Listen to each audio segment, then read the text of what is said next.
Beli apa tu? Santan. Kan nak masak spaghetti.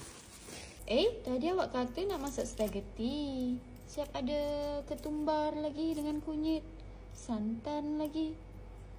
Ni kan spaghetti orang Jawa. Spaghetti.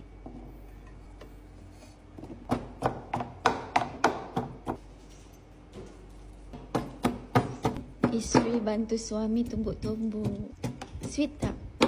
Sweet tak, ai?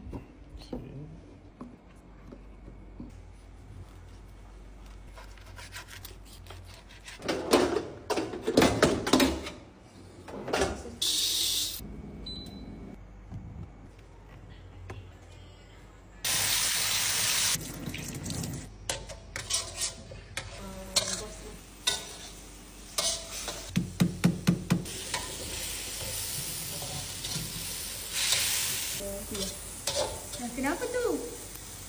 Mau bersin. Baik, steaknya.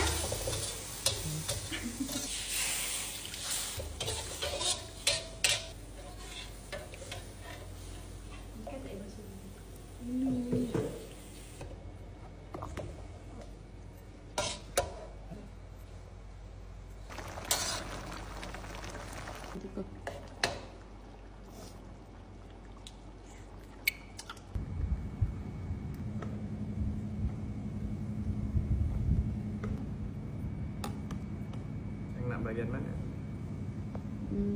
Bahagian apa-apa je. Bahagian kaki lah. Okey. Kaki pun sedap. Terima kasih. Masukkan tangan saya.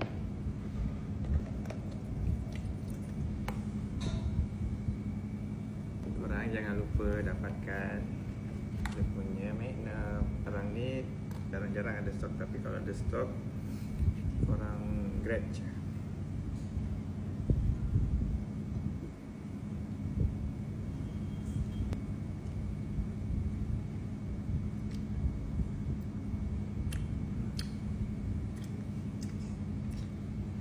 Sedap.